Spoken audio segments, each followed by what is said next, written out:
us out tonight. Happy to be part of your health and wellness fair. We met Kat last summer and we talked about this for a couple of months, so I'm so glad to be here.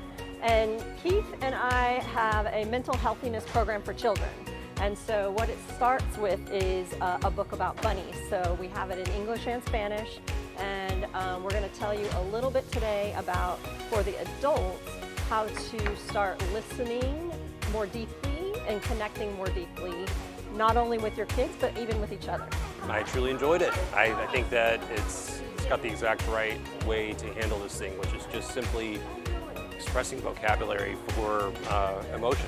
And that's something that escapes all of us sometimes.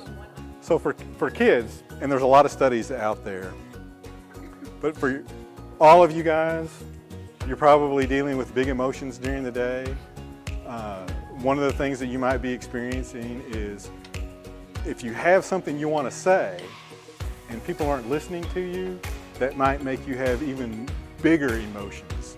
My mother tried when I was little to help us share emotions, but I could always use some help. And I have my own problems sharing emotions and controlling them. I get frustrated easily sometimes.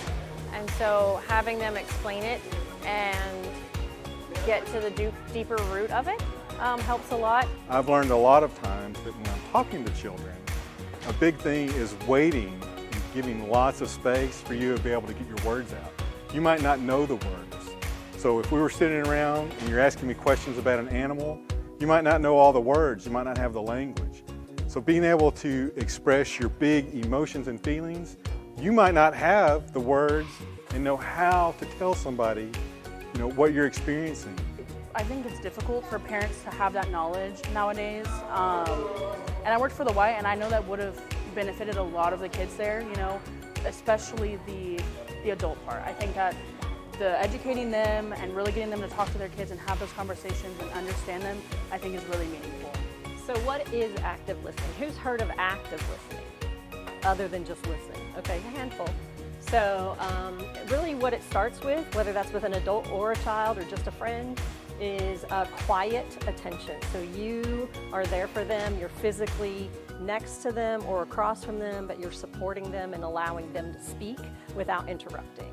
It's something that everybody in every school should incorporate in some way, shape, or form. I didn't realize that these sources were out there.